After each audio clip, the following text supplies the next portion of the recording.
And so I went to my professor at UCLA. I said, "Listen, I am grateful to be working right out of college because a lot of my colleagues weren't." Right. I said, "But I got a master's degree, man. I can do more than playing a game." Remember, he says, "You're a young man. You're an actor. Actors are students of life. Audition. If you get in, go to London, go to England, and that'll be good for you as an actor, but it'll also be good for you as a young man." Yeah. And I went for 1 year, and that 1 year after it went so fast, I was like, I'm not just coming right back. So all of my English guys, they were all going on auditions and stuff like that and meetings. So I'd been living there a year. My English accent was as good as theirs. Nick, I went on audition with my British accent, Let me hear it. and I spoke like this. With my British accent, and for the next 4 years, I was a black British actor working in London. Yes. And that, to me, that opens up a whole nother conversation Yeah. that I've always wanted to have. And we have such a unique perspective because a lot of black actors in America got a little chip on their shoulder towards the UK black actors, especially in the last 10 years, because they came over here cooking from Idris to all the mother niggas' names I can't pronounce. And I had to shut my mouth when that conversation started. I had to shut my mouth Because you get the Because, it's the training though over there. They really respect the arts in London, in Europe. So this, I'm glad you said They respect that the because we have craft. this debate all the time. It's specifically about us, like, who are the better actors and who are the better just overall entertainers? Is it black culture, black actors from America or UK? Because there is a stereotype that the training when it comes to acting in the UK or over there is better for acting, but when it comes to everything like music and even comedy and things of that nature, you know, we bring it back home. But I will give it to the UK actors because of the training that they do their thing over there. But I ain't gonna lie. What's the boy that played Franklin Saint? Damson? Damson Idris. Yeah. Now that boy can act his ass off. Now he got something for sure. But I do think there are a lot of very talented They cooking actors right now. here in home base too. Absolutely. You get what I'm saying? But Like, I feel like most people can't do what Rico did, and maybe Don Cheadle is the only other one that I know that can. or be willing to do that. But go over there and have an authentic and immerse British yourself. You accent. immerse yourself in that Well, culture. the first thing they did with the Americans, when we first arrived, they said, "We don't want you to be spending so much time focusing on accent that you can't focus on character. So we would suggest that you acquire a British accent." This was day one. How you learn to acquire Well, a British accent? you know, let me tell you something. If you lived there for a year, you'd have Listening to people speak. because you're there around people every day, and we're artists. We're like sponges. Yeah. And you would absorb that, and people saying that they're going to dance class. Next thing you know, you're saying dance class. You want to dance club. But you said something that was interesting. You said there's a respect for the artists over there that I don't think we have over here. And the amount of interviews I would have, meetings I would have over there, and then be waiting for them to read me, and they would go, "Okay, thank you." And it's like, no, I want you to do the show. But they would never read me. They would look at your resume, know some of the projects you've done. They know you can do the work. The only thing they want to make sure is that you're the type of person that I'm gonna be cool on set. You ain't gonna be no asshole or something like that. Right. But they know. But when they call you in, I know you can do the job already. I've seen your resume. That kind of respect. Where I'm still waiting for them to pull out the sheets and have me do the reading. They're like, no, you've got the job if you want it. That kind of stuff. Wow. We don't see that much over here. Hell no, you got about 80 It's audience. right. You gonna do the callback to the callback. Call back in your sleep. Well, so again, that's why I said I want to have these type of conversations, but we also want to whoop y'all ass. So when was the last time you got your ass whooped? It's been so long, I don't even remember.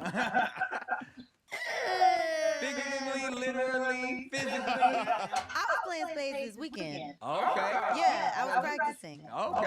And I did not get my ass whooped. All right. Well, you about to right now. All right. letting you know the type of game. Give me some.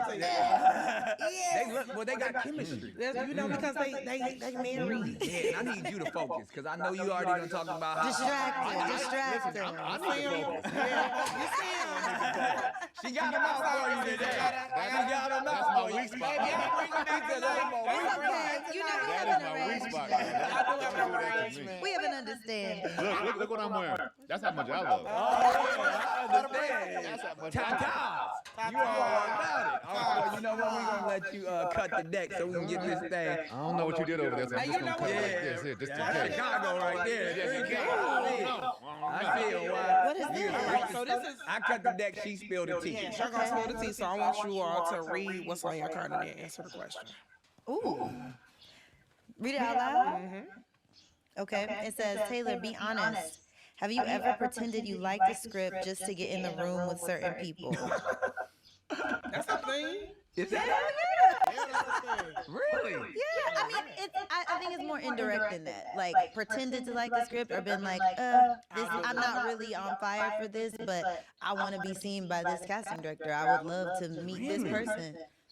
Yeah. Yeah, see, Especially years ago, like going in for like girl number one, you're doing something like, right, you know what I'm saying? It's like, okay, I don't really care about this, but I want them to know me. Okay, that's interesting. That's a great question because I never had that experience. Because he's Well, Nick Cannon. yeah, you're Nick Cannon. Talented Nick Cannon. No, No, I'm watching you. Yes, you're a legend. Would it be more about like if it's not good material, then I don't care. Like it's just But that's a privilege. yeah. I think to get to a point after a certain point. Yeah. But yeah. That's so. I wouldn't do that now. Yeah. But I have. It's all about good material. She was with a yeah. But see, 'cause, to your point, and that's why I'm glad you posed that question because. And how I laid it out when we first started, I feel like there's this renaissance going on in black content that where we're having quality people that we grew up seeing meeting this newer generation in these spaces like Netflix or Amazon, and they're making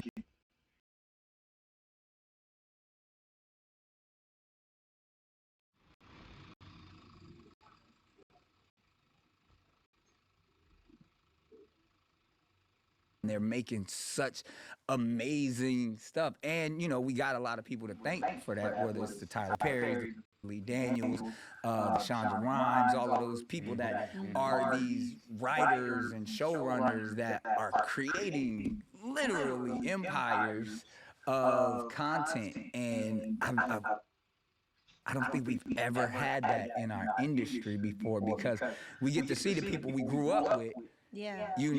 working in a new space, and it's really dope because before you had like three channels, a couple studios that would make certain type of movies, but now it's spanning out, and it's interesting because Tyler Perry specifically used to get so much flack for the type of content that he made, but now I feel like that went away. Tyler in his bag. Yeah. Like, there is no Tyler Perry slander anywhere around me because, first of all, I think the man is a comedic genius. People don't give him the credit that he needs to get just for character work, but then to be able to be the businessman and the creative inspiration that he's become. Because a lot of creatives don't even have that, business and creative. You either got creative No, he's one. or you got of business, them. but they have to have He both. do it all, and I think Brain, because left side brain. his hustle from the theater, because that's what you notice. If anybody who's ever worked in theater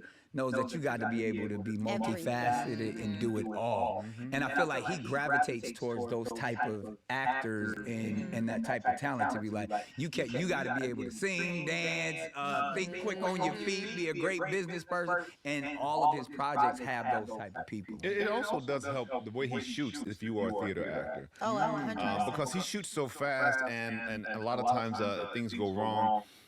You got to act on the spot and get back on track. And when you're on stage, no matter what goes on, the show has to go on. I've been on stage. I was on stage, and right in the front row, big ass spider start crawling down. No. Big ass spider, and the light was shining on it, and people, and I knew we had lost the audience because people in the back were tapping people on the shoulder, going, "Tap that person on the shoulder because that spider about to drop it." And I was like, I knew we had lost him. So my character, I go up and I grab this spider web at the top, and I'm playing. This is 1940s, and we're in a place that's built like this, and it's my bar, and I go, they say spiders, good luck, and I take this spider, and I walk to the back of the stage all the time saying that this spider climbs up this, I'm gonna scream like a bitch.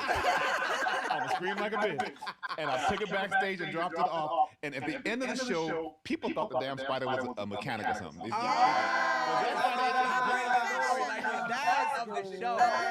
Only a theater actor would know how to do that because the energy could shift. And you gotta know that's something that I literally watched Tyler Perry do, like where he interacts with the audience and they go along for the ride. That has to be, I mean, even though I know Tyler's probably like Broadway trained.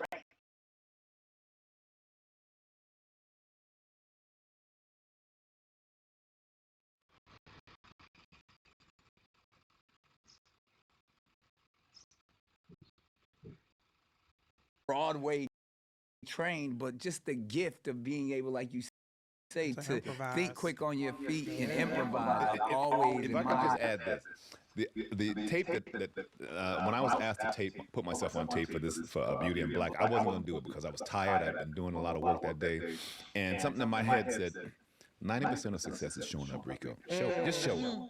Still. So I learn the lines, and I get my lady. I said, listen, can you just film me, do this right quick. She's filming me. Halfway through the scene, my character's supposed to cough. So I cough, and she says the line. I don't hear the line. So I say in character, excuse me, and she's behind camera going. And I say again in character, I didn't hear you. And then she says the line, and we're back on track. That's the tape I sent in. Wow. Mistake and all. Mistake and all. I didn't do it again because I looked at it and I said, I was like, that's the essence of the character. And I can do it again and get the lines right. And a message for those young actors out there, a lot of times actors think if I get all the lines right, then I've done a good job. No, it's the essence of the character that you want to get right. And so I dropped that in there,